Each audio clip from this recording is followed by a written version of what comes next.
I'm trying to think of a nickname for myself. That way I don't have to say the toxic teacher here. Triple T, teach, talks, toxic. I still have not come up with one. Probably maybe in the next couple weeks, months, years, I'll think of a good one. But we have to get to our topic at hand today. One of my viewers actually recommended that I do a blind reaction video to a Ben Shapiro YouTube where he ranks all the presidents on a tier list. Now, I know quite a bit about Ben Shapiro. I'm pretty involved in politics. I was a geography teacher, so it's not totally new to me. Ben Shapiro and I, and the reason my viewer requested this is because he used to be one of my students, and he knows where I stand on a lot of things. I am in Texas. I taught in Texas, and if I were to still be here, I would probably be fired for teaching any number of different things that are now illegal in this state. So we'll take a look. We'll try to keep an open mind. I think we can. This is a blind reaction, so I don't have access to facts and figures to dispute. So some of my stuff might be wrong. And if you disagree, or if I quote something wrong or say something incorrect, feel free to leave that in the comments. I also have to do the mandatory like, subscribe things, so please do that. Support the channel. You can also see me on Twitch, so if you want to see some video games instead of politics, you're more than welcome to go over there if my politics haven't offended you too bad. So let's get to it. Tox, triple T. Tox, toxic teacher. The toxic teacher. No, that one's not good. Anyway, here we go.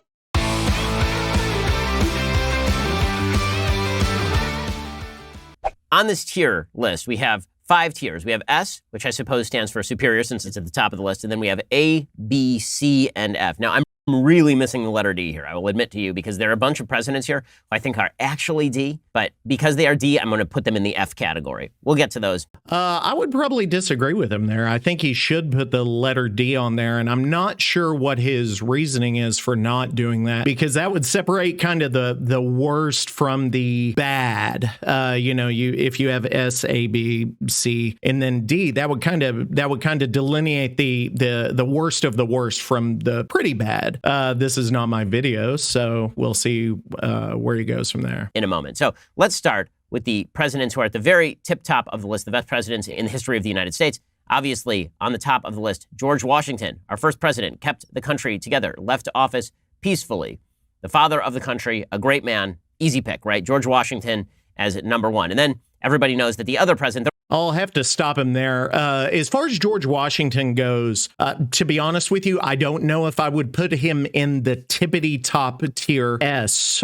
Now, that might make me perhaps less patriotic, or some people might see it that way. But the reason I probably wouldn't put him in S tier is because as president, yes, he did keep the country together. He did do some good things, but I don't know if that rises to the level of S tier. It might, and I could be wrong about that, and you may put him in S tier, obviously, Mr. Shapiro does, but I wouldn't quite do that. One thing I do want to mention, though, is in the exit or the exit address that Washington gave, he did warn against political parties, which that may actually make him S tier, but he did warn about what political parties would do to the nation. And I find it interesting that Mr. Shapiro doesn't mention that here. It may be because of time constraints, or maybe he doesn't go that deeply into that. I'll be curious to see from here how deep he goes into each one, and if he, talks about very specific policies, or if he's just kind of giving a general overview. There are only 2 presidents in this top tier. There are not 3. Okay, I know the left thinks FDR's in that top tier. I know some people on the right think that Reagan's in that top tier. Neither one of them are Washington or Lincoln. Lincoln is the other guy in that top tier, beyond simply leading America through the Civil War and to a new birth of freedom. It was Lincoln who, as a thinker, helped to revivify the idea that the Declaration of Independence was an inherent part of the Constitution of the United States, that the two were inseparable. The ideas of liberty were not restricted to the Declaration of Independence as a non-operable piece of legislation, but actually infused the Constitution of the United States, and that liberty principles were supposed to be extended to all people of the United States, not merely white Americans. So I would agree with that as far as, concepts of liberty not just being for one specific group, racial or gender or economic group, even though is it that way in practice? That's up for debate. But I would probably agree with him that Lincoln is S tier just because of how he navigated the Civil War. He did keep the Union together. He did do some very shrewd things with the Emancipation Proclamation to put pressure on the South. Obviously he sacked some generals he probably should have. He promoted generals. It turned out to be a pretty good idea. So I would put him S tier. So good one on that. Yeah, perfect. For that reason, Abraham Lincoln is top of the heap along with George Washington. So that's the easy part, right? That's what everybody does. Washington and Lincoln are the two best presidents. There's very little debate about this. Then things start to get kind of interesting. So I'm going to sort of do this in reverse order. I'm going to start with the people who I think are just the worst presidents, like people who just were terrible. So let's begin with the president who I think was pretty easily the worst president of the United States, without much of a question, Woodrow Wilson. Woodrow Wilson is a clear F. Woodrow Wilson is garbaggio. Woodrow Wilson was a vicious racist who was in favor of radical expansion of the federal government. He believed that the state should have no limits on it. He was effectively a socialist. He believed that the administrative government of the United States should be run top down by the elites. He not only got us into World War I, he then used World War I as a pretext to basically go after his political opponents with the Sedition Act. There is a lot to unpack there.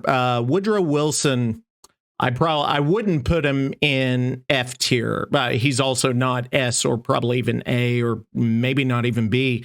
But I don't think he was as bad as Mr. Shapiro talks about. Yes, he was progressive. Yes, he was on the left. I don't know if he goes all the way to socialism. He did do some good things. I would disagree with his World War I observation just because I do think perhaps we did the right thing in World War I, even though the entrance of World War I was somewhat shady and we did almost kind of create that pretext. I think it was overall a good thing to keep kind of the balance of power in World War I, or in Europe rather.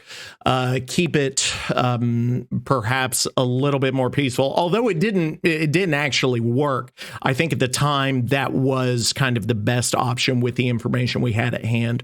Also, the League of Nations was a precursor to the United Nations, which overall has been a very good thing for the world. So I would disagree with him on this one. Not vociferously, because he does have some decent points there, but I don't think it's as bad as he is making it out to be. Wilson was a horrible, horrible, horrible president.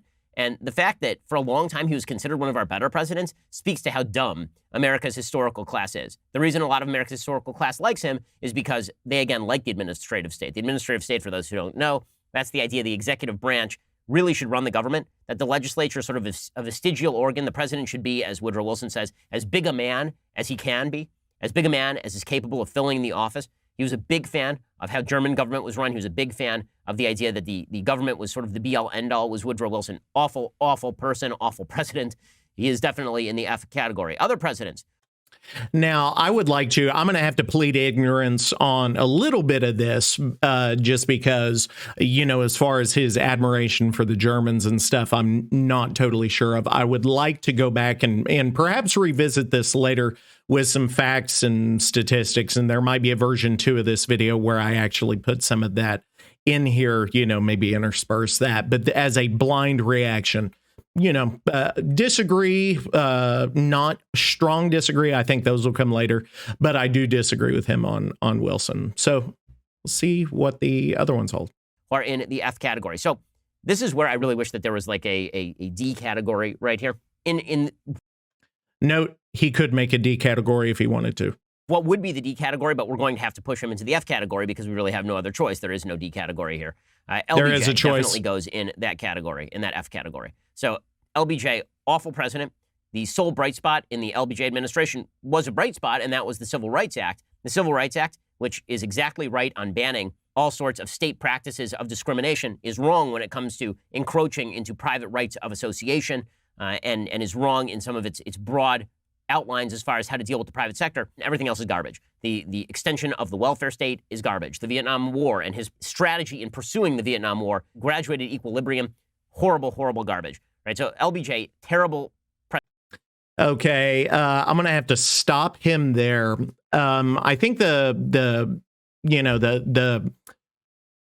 welfare state initiatives under LBJ were not necessarily as bad as he's thinking. And this is where we are going to continue to disagree, is because we are on opposite ends of the political spectrum.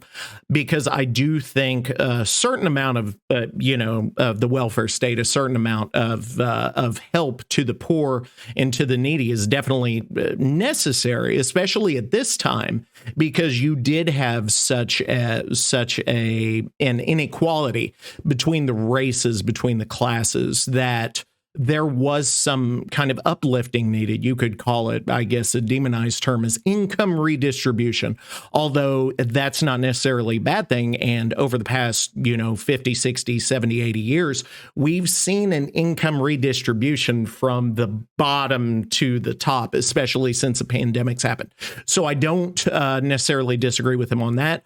As far as the Vietnam War, yes, he is correct. I don't know that there's a whole lot to be disagreed with there. And then obviously I do agree with him on the Civil Rights Act, although I think some of that is kind of being peeled away by the political party he in large part supports. President, he definitely goes in that bottom tier along with Woodrow Wilson. Other people who belong in that bottom tier, and the much beloved FDR goes in that bottom tier, despite historians' attempts to paint FDR as a wonderful president. Now, I will preface this by saying this is very likely ridiculous, and I would like to go back to LBJ. I would say the Civil Rights Act alone would put him in B tier. The Vietnam War would also keep him from going A or maybe even S. FDR being an F-tier president is completely wrong, and it'll be interesting to see where he goes from here, because if he's going to talk about the good things that Abraham Lincoln did in the Civil War, why would you not also give FDR credit for World War II? But, I'm kind of getting ahead of myself here. Instead of reacting to him, I'm jumping out front. So let's see what he says. It's pretty obvious that he lengthened the Great Depression by as much as 8 years, according to a study from UCLA Anderson Business School, through his horrific economic policies. He basically portrayed anybody who was not under his thumb as a quote-unquote malefactor of great wealth. He was a class warrior in the extreme. He really didn't know much about economic policy. I'm glad that he was great on the radio, but aside from his pursuit of World War II, that's pretty much it. Now, I would disagree on the whole economic policy thing, especially, and this may not be a testament to FDR's knowledge of economic policy, but you had John Maynard Keynes saying one of the best ways out of a depression is to build a navy, hundreds of millions of dollars, send it out into the ocean and sink it. So that is where Keynesian economics comes from. The idea that the government spending money actually stimulates growth and stimulates the economy, which is totally anathema to what Mr. Shapiro is saying, but actually does work and has been shown to work over and over and over through stimulus programs and things like that. So, I have to pretty much vociferously disagree there. This is why, again, that D category would have been good, because FDR as a World War II leader was good, except for, the whole unfortunate imprisoning 100,000 Japanese Americans in camps. That was not so good. But other than that, I agree on World that. War II pursuit was good. I wish that he were in that D category, just like I wish that LBJ were in that D category, so we could at least recognize the good things they did alongside all the bad things. But some people have FDR in the top tier of presidents. No effing way. No way. Yes, effing way. Other presidents who belong in that bottom tier of presidents. I'm put Richard Nixon in that bottom tier of presidents. I think Nixon was a terrible president. I know there are a lot of Republicans who have sort of a warm spot for Nixon, mainly because he was not George McGovern. But putting aside Watergate, which again is the least of his sins, considering that LBJ bugged Barry Goldwater's headquarters in 1964. He instituted price and wage controls. He did not dismantle the vast government apparatus that was built by LBJ. In fact, he exacerbated that. He pursued the opening of China, which has resulted in the rise of a dictatorial empire that now threatens American power in Southeast Asia. So not a big Nixon fan. I know there are a lot of... He does make an interesting point there, and I would also put Nixon toward the bottom, if not at the bottom, just for everything he's done, especially, what happened in Vietnam, what happened with China. I find very interesting the points he makes there, because I don't necessarily know in the context of the Cold War that was a bad thing, just because the Soviet Union was such a concern at the time. We would open ourselves up to Russia to kind of make a friend in that hemisphere, and to try to keep the relationship between Russia and China as problematic as possible. The closer we are with China, that may make things more difficult for the Soviet Union, which at the time, seemed like a decent idea. You could argue, well, but China now is so bad, which is what Mr. Shapiro is arguing. But how much of that was our opening up, and how much of that was, China anyway? We did make them economically stronger, as they also made us economically stronger. So the question is, was that opening worth it? That's up for debate. As far as, the Watergate and the wiretapping or the observations. Yeah, definitely that was shitty. And I also, I would question, because there are a lot of similarities between Nixon and Trump. I'll question where he puts President Trump later, because if he's going to say Nixon is toward the bottom because of all of these different things, would he also say Trump is toward the bottom due to the same things? People who are, I'm not. You could plausibly put him in the C category, but I'll put him in the F just to be even-handed. And finally, as the last person who goes in that F category, there are two more for the F category. One is going to be Barack Obama. So Obama goes in the F category. I think he was an awful president. I think he did horrific work, mainly with regard to his rhetoric. In terms of his legislation, I think Obamacare was an atrocity. And I think that his spending plans with stimulus and raising us to $4 trillion budgets, it's helped destroy the economic future of the United States. That's bad enough. But between 2008 and 2012, Barack Obama morphed from a president who sort of campaigned on almost a Clintonian third way, as a guy who wasn't for red states and not blue states, but the United States. And in 2012, he went just hardcore intersectionality. Anybody who opposes me. I got to stop here. I was going to wait through the whole thing so I could make, a counterpoint to the whole thing. But I think we may have to start stopping. In the words of Seinfeld's mom, stop short on him, just so we can kind of go point by point here. I find it, number one, I find it funny that he talks about the budgets and the deficits whenever under Trump, the deficits were out of control, the deficits and the spending were out of control. And that's historically been the case, that the Republicans and conservatives really only care about deficits whenever there's a Democrat in power. Whenever it is a Republican in power, they don't normally say very much, and they pass budgets without, any kind of argument. But then whenever a Democrat comes in, they suddenly have this huge problem with it. The rhetoric, we'll have to see what he says, and we'll have to see where he goes with this whole, did he campaign as a middle of the road guy and then turn left? So we'll see. And I have my own problems with Obama, but I so far would not put him in F tier at all. And of course he's going to, because that's going to get clicks, and that's going to respond to Mr. Shapiro's viewers. It's going to resonate with them. So of course he would do that. Is a racist. America can be divvied into various victimized groups that can be cobbled together in a new rising ascendant majority against the old America is extremely damaging. And I think that is going to be the future of American politics for quite a while. I think the Democratic Party never quite got over the Obama coalition of 2012. They've been trying to pursue it ever since, and it has broken American politics in ways large and small. So Obama goes in that bottom.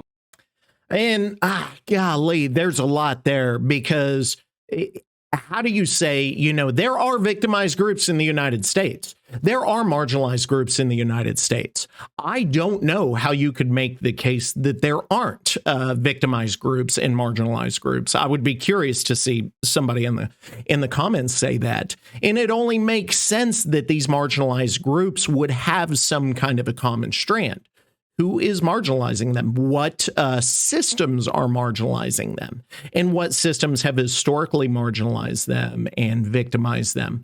Why would they not have a common ally there? And if Barack Obama is acting as that common ally, why would that be a negative thing? I would be curious to know what the alternative to that is. Category. And then finally, last guy who goes in that category is, of course, James Buchanan, who is the president just before the Civil War. Now, to be fair, I'm not sure the Civil War happens because of James Buchanan. I don't think he does much to stop it. And so you have a bunch of events that are happening outside of Buchanan's control. Doesn't mean he was a good president. He was a terrible president. Okay, so now we've got your top category, and we've got the F category. Just to piggyback on that, and he is right about President Buchanan, but, pretty much every president preceding the Civil War, how would you know it was going to come to a flat out war? You look at a lot of events and you don't know. I mean, hindsight's 2020. You don't know where they're going to go. As far as Buchanan's big legislation, I can't think of anything off the top of my head. And I don't know who else besides like professional historians would. I was a geography teacher, but I was by no means an expert on the more obscure presidents. I hate to call them that, but unless you are a doctoral level historian or you've been studying it for years. I would also challenge you to come up with something for Buchanan. You may be one of those internet sleuths down in the comments who suddenly is an expert on that. No offense. I mean, I could Google too.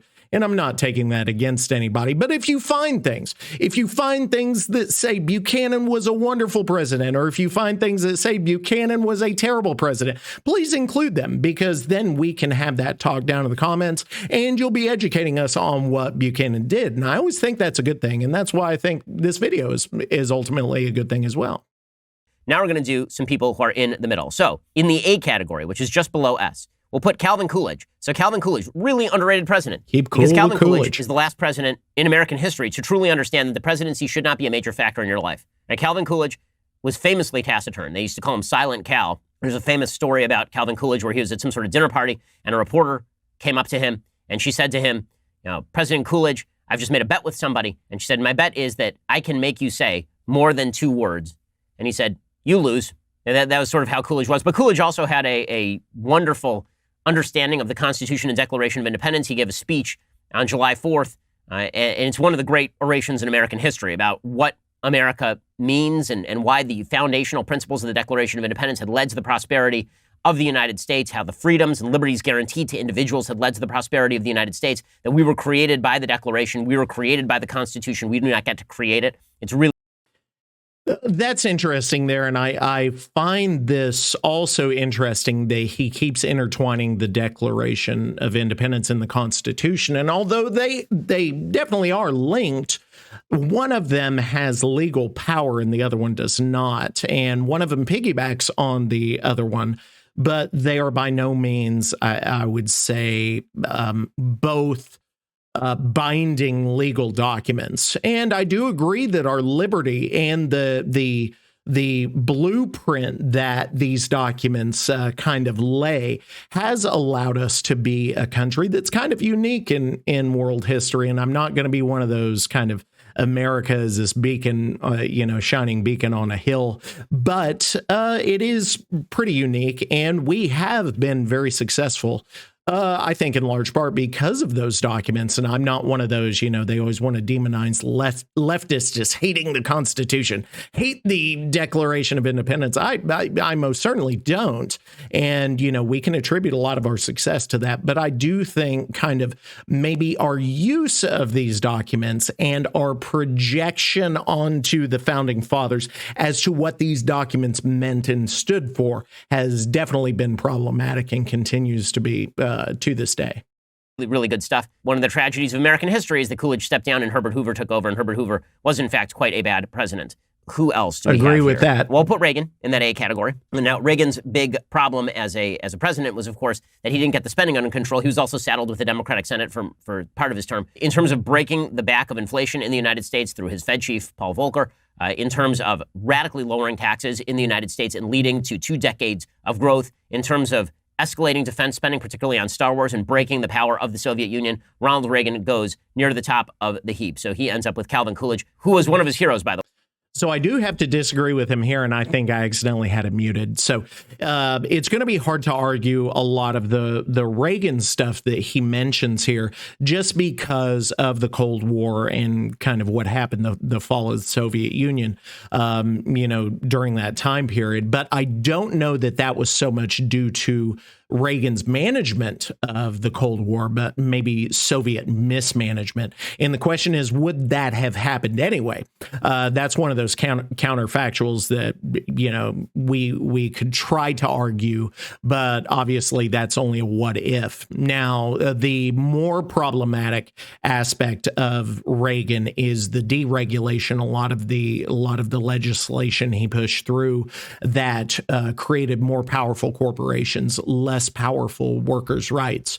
And, people of a conservative ilk would say that's a good thing, but I think that has laid the groundwork for a lot of the corruption, a lot of the corporate control of American policy that we see today. And we may, elaborate on this later, depending on, some of the stuff he says with the other presidents and the more recent presidents. Of the heap. So he ends up with Calvin Coolidge, who was one of his heroes, by the way, in that A category. Other presidents who end up in that A category probably have to put Thomas Jefferson in the A category for his federalist view of American government, what we would call federalist now, meaning he wanted to devolve more powers to the states. Also, the Louisiana Purchase, which is one of those weird moments in American history where he saw a good deal, recognized he didn't have the constitutional authority to make it, and then went ahead and made it anyway. But now, so there's an interesting point there. So as far as devolving power to the states, there are times when that is good, and there's also times when it's bad, obviously. And we see, we could see those ramifications today, and what's happened with the Voting Rights Act, and also what's happened with abortion legislation, as far as the states kind of doing their own thing, against what the Constitution says, against what the Supreme Court says, against what the federal government says. Which, I'm not saying there are no states' rights, but I'm saying we're seeing maybe a misuse of that.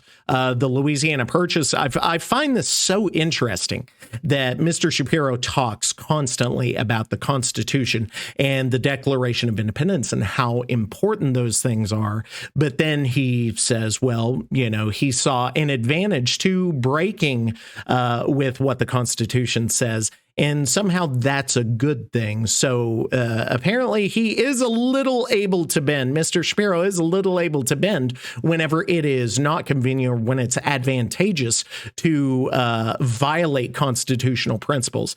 Now, that's up for debate if that was ultimately a good thing and if it's ultimately okay to violate the Constitution when you see fit and when you think there's enough gain for that. But I find it interesting that you would, the Constitution is blah, and then, you say, well, he violated it, but okay. Jefferson is widely regarded as one of our better presidents. I'll put Ulysses S Grant, I think, in this category. So there's been a great sort of revision about how Ulysses S Grant is portrayed in American history. Ulysses S Grant originally was portrayed as sort of a drunken sot who lucked his way through the Civil War and then into the presidency and then was responsible for the rise of pork politics and sort of Gilded era corruption. That's not really accurate. If you're going to remember Ulysses S. Grant's presidency for anything, remember it for the fact that he presided over Reconstruction. And one of the great tragedies of American history is that Reconstruction ends with Ulysses S. Grant's term in office. And Jim Crow really begins and gains a serious hold, and the KKK basically becomes a powerful force in the South after Ulysses S. Grant leaves office. Now, I also find that interesting here that a lot of his arguments are based on the interplay between the federal government and state governments. And he sees the Reconstruction as a good thing, which was essentially the federal government taking military control of the South. Instead of, a democracy in the South, you essentially had military control through the governors being appointed literally by the U.S. military. You also had a lot of federal oversight of what was happening economically and obviously politically. That takes away the rights of those states. And also, whenever you see the end of Reconstruction, you see the states gaining their powers back in the South. And then what do you immediately see? You immediately see Jim Crow. You immediately see the dissolution or the destruction of a lot of those rights of minorities in the South. And that is a direct result of the states getting their rights back. So you can see where states' rights can ultimately be a negative thing in the climate of the states that have those rights and what the views of the governments in those states actually are and what they value. You can see when that might not be such a good thing, but let's keep going. Revisionist historians are now kind of looking back on the Grant era and realizing that he was a stalwart defender of freedoms being extended to newly freed slaves in the South. B presidents. So people who are like, okay, kind of okay. So I'll put JFK in, well, I'm putting him as a C. JFK goes as a C. One of the more overrated presidents in American history. Obviously, history has been more kind to JFK because of the assassination than it otherwise would have been. The man was responsible for a wide variety of debacles during his first couple of years in office, including the Bay of Pigs debacle. However, he was a fervent anti-communist who did cut taxes. But as far as him being like one of our better presidents, I don't see any evidence of that. By the way, our engagement in Vietnam begins with JFK. It does not begin with LBJ. Now, and that's interesting there. I don't know. I would probably put him as a B, probably not as a C tier president. But I do agree with him that the Bay of Pigs was very badly mismanaged. And I don't know if he goes back to Obama, but I would say also the Syrian civil war, Obama mismanaged, which was, at least for me, the biggest stain on his presidency, and rightly so, the biggest stain on JFK's presidency was the Bay of Pigs.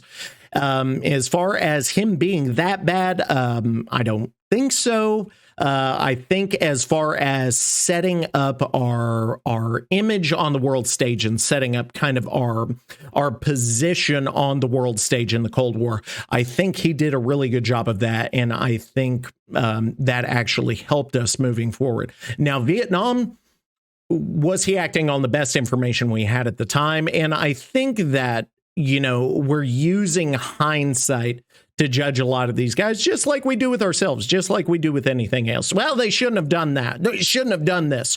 That's easy to say. But then again, if you were in that position, what decisions would you have made? Let's see, Grover Cleveland, we'll put in the B category. So Grover Cleveland, the only president to serve twice non-consecutively. Grover Cleveland was responsible for making sure that the federal government did not outgrow what it was supposed to be. He famously rejected a stimulus package directed at Texas drought relief, saying that there is no constitutional warrant for this, which is something you would never hear from a president today. He goes in the B category. Now, I'm curious. I'm getting off topic on these presidents, and I will have to claim ignorance on Grover Cleveland. I would like to, maybe put some things, in post that kind of show, what I feel about Cleveland. If I recall, it wasn't Cleveland the one that ended Reconstruction, in which case I would rank him very low, because Reconstruction should not have ended when it did, and obviously led to some terrible, terrible, terrible things. But I'm going to have to plead ignorance on that. Maybe a quick Google search will get me where I need to be. William Howard Taft in the same category. William Howard Taft was a far more conservative figure than Teddy Roosevelt. We'll get to Teddy in just one second. William Howard Taft was a sort of retrenchment of traditional Republican values. He went on to serve on the Supreme Court of the United States. So sort of a figure that's been lost to history and people make jokes about him because he was extremely fat. But the truth is that he was actually a pretty good president. And if it had not been for Teddy Roosevelt and his ego trips, then William Howard Taft would be more fondly remembered as the person who defeated Woodrow Wilson in 1912, which would have... He's going to put Teddy Roosevelt very low, and I'm going to have to probably disagree with that. Changed the course of American history for the better in a lot of ways. Harry Truman is a B president. He tends toward the C. I would say that he's a B president because of his Cold Warrior nature, because of his handling of the end of World War II. I have a personal fondness as a Jew for Harry Truman, as virtually all American Jews do, because of his willingness to signal American support for the establishment of the State of Israel. The reason he doesn't rank higher on the list is because he had some dictatorial tendencies with regard to unions. There's a famous Steele case in which he intervened in a fairly illegal way. And then not only that, his policy toward China was really bad. He should have provided significantly more support to Shanghai Shek in the face of the Maoist revolution in China.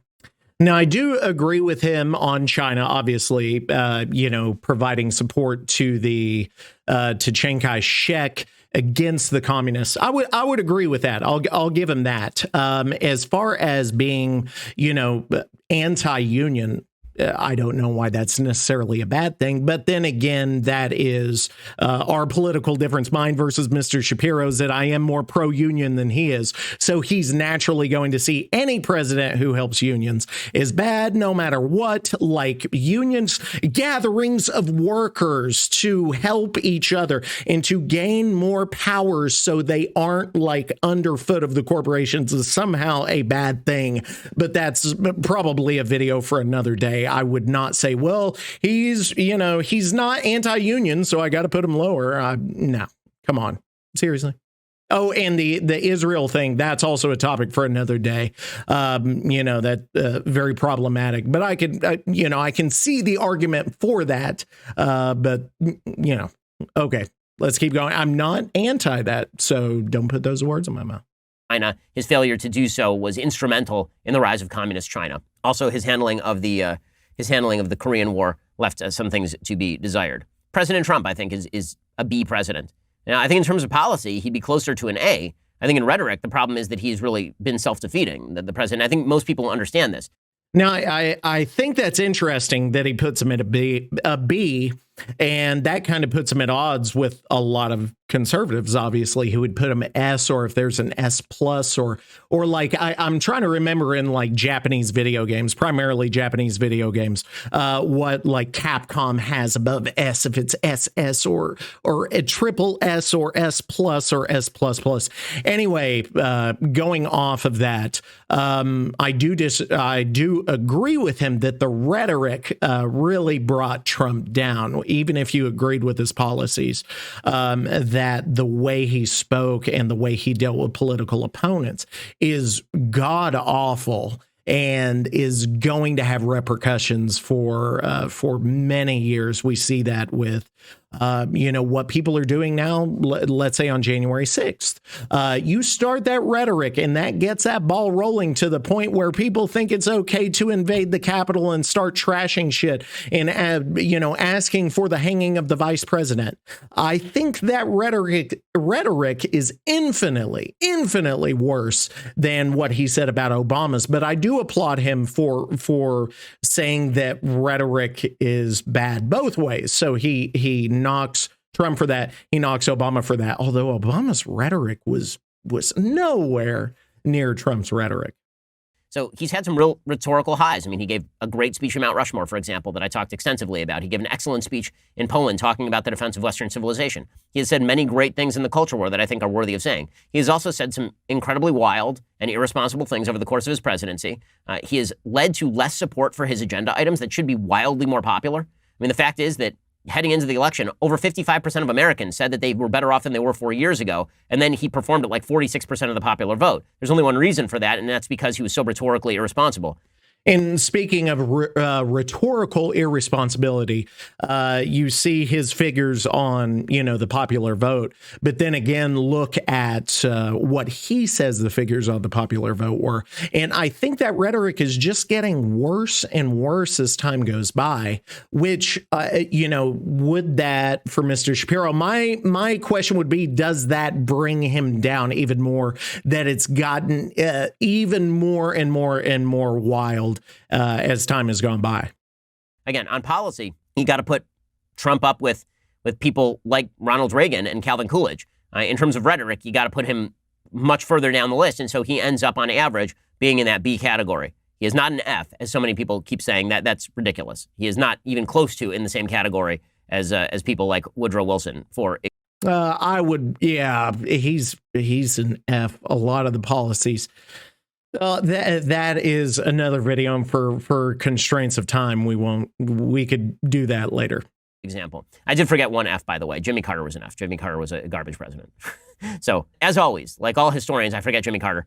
Jimmy Carter was not a good president. Maybe slightly better than people recall, in the sense that he actually did try to bring down inflation in the latter years of his administration. Yeah, did so unsuccessfully, but slightly better does not mean good. He was. I do agree with him. It's hard to defend Jimmy Carter, but he is better than what we thought. So, yeah, I'd wholeheartedly agree with him on that, for sure. Still a horrible, horrible president, so horrible that he got himself blown out by Ronald Reagan, who is largely considered by the media to be this sort of jokey figure. We are C presidents.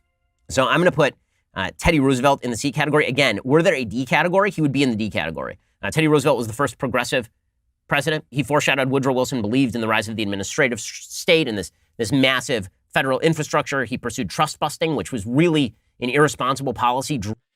Disagree. I don't think it was an irresponsible policy. Actually, that did curb a lot of negative things that were going on with some of the corporations at that time, the monopolies. I don't know how you would be like pro-monopoly with everything we know and everything we're seeing today with how companies are acting. And that's where we go back to the Reagan thing of, the deregulation is kind of allowing all of that to happen again, that these companies are becoming bigger and bigger and bigger and bigger and gaining more and more and more and more power to the point where, there eventually will be nothing there that we can do politically or otherwise.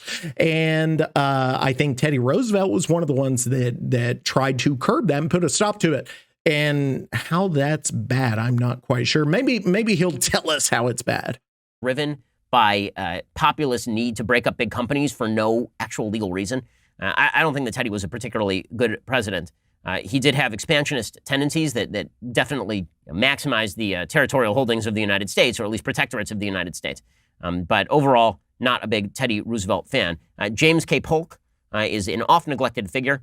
He was responsible for widening the borders of the United States into Oregon and the beginnings of places like California in recognizing the Texas Republic, the Mexican-American War. He probably goes in the B category. Also, the only president in American history. Now, see, he talks about Roosevelt's expansion of our borders and almost makes it sound like that's a bad thing. But then he talks about Jefferson and Polk as if it's a good thing. And that's where some of these inconsistencies are, just in my opinion, with that. And, I don't know. It's getting exhausting, but let's keep going. History to run for one term and then win and pledge at the beginning, I'm only going to be a one-term president and leave, which honestly, that'd be more of that would be good. Calvin Coolidge ended up doing that, but I don't think he pledged to do that at the very beginning. Dwight Eisenhower, a lot of people would put him in like the A category. I would even put him as a C. I'm not a big fan of Dwight Eisenhower's foreign policy. I think that Dwight Eisenhower's foreign policy, which was supposedly realist, actually in many ways effectuated many of the problems that we see today in places like the Middle East. He supported the wrong side in the Suez Canal crisis. He basically did nothing as the Russians steamrolled the Hungarians during the Hungarian Revolution in 56. Yeah, I'm actually not a huge Dwight Eisenhower fan. Overrated. And I would agree that we could have been more forceful at that point during the Cold War. The question is, at the time, we did not know what the Soviet response would be. Looking back and having access to a lot of the documents that we have, they were a lot more amenable to the West than we previously had thought they would be. There's a good book called Stalin and the Bomb where they discuss some of that. Which that's another one of those hindsight things. And I think, in some ways we need to be a little bit more forgiving of the presidents. Now, it's the point at which a president knows the consequences of their actions that it becomes a serious issue. And I think that's where that's why I have a major problem with Trump, is that, hindsight would not necessarily be an issue there. It's foresight that he lacks and, lacks. And that's a big, big problem I see with him. And then finally, in C presidents, I'm going to put George W. Bush as a C-level president. And that's largely because of the last 3 years of his administration. He started off as a sort of compromise figure, and then he became the guy who led us through 9/11 in what I think was truly heroic fashion. And then by the end of his term, when he was, saying that we had to step in and save capitalism by destroying capitalism, and when he was not taking on the subprime mortgage crisis, I think, in a responsible way. The big problem for Bush is that Bush was never capable of explaining himself and sort of assumed that history would explain him for him. Now, and that's one thing I find interesting is he talks about the subprime, more easy for me to say, subprime mortgage crisis, in that the government, well, I don't know if he's making this statement, but I'm making the statement, the government getting more involved. Whereas this whole video has been like the increase in the federal government power and federal government intervention is bad, bad, bad, bad, bad. But they should have got involved here. And we go back to Reagan. We go back to what I was saying, that deregulation allowed this to happen. And if we had stopped it before it started, then we wouldn't have been in this position. Strategy. Okay, so there you have 22 presidents. There are a few who, in retrospect, I wish that I had listed here. Andrew Jackson should be on this list. He probably ends up being a B president. Andrew Jackson's an F tier for genocide, everybody. I don't know how you would rank him as B tier in light of that. Oh, my God. Mainly because of his policy with regard to Native Americans. He would rank higher if it were not for his rather... How do you put him in? Okay, this is where I start to get mad, because how in the world does his policy toward Native Americans drop him to B tier? The genocide of the people, I don't think, drops you from S and A down to B, and that's bananas. And okay. Before I was okay. Nasty policy, to say the least, with regard to Native Americans, fighting back the nullification crisis, ensuring the United States did not break apart. B president, probably historically speaking, 10 years ago, you would have said he was an A president. There are a couple other presidents that we could rank here, but there you have it. There it is. What do you think? What did I get wrong here? Did I get any of them wrong? Of course I didn't. But let us know down in the comments what you thought. And while you're at it, hit that subscribe button. We will see you here next time. I mean, you could see there's a lot of disagreement here, but that stems from just the underlying disagreement in politics. And, you know, you're going to see that no matter which two left and right people are speaking. I do find it interesting that he ranks Trump as low as he does, that he ranks Bush as low as he does. You know, that was kind of surprising. And, you know, just on a blind reaction, you know, also you see that, you know, he ranks a lot of presidents that should be much higher, very, very low. FDR and Barack Obama being the two big examples of that. I would be interested to see where he ranks other presidents like Clinton. You know, I'm trying to go back further and think of some, but Clinton is a big one that I would be very interested in. And this is also, you know, Ben Shapiro is not just a rank and file like MAGA Republican like you would see. And he does have some differing opinions there, which is very interesting as to why some MAGA-ites, MAGAns, and some people say maggots, although I don't, denigrating them like that, I don't think is useful. But, you know, I would be interested to see what a MAGA level conservative would think of this list, and may have to dig down into those comments. But thank you for watching my reaction to Ben Shapiro's presidential tier list. Sound off in the comments, and just like he said, subscribe to me if you want to see more content, and definitely let me know in the comments what you think, and then we can move from there, see if another video is in order, you know, see if my own presidential tier ranking is in order on this. So thanks for stopping by.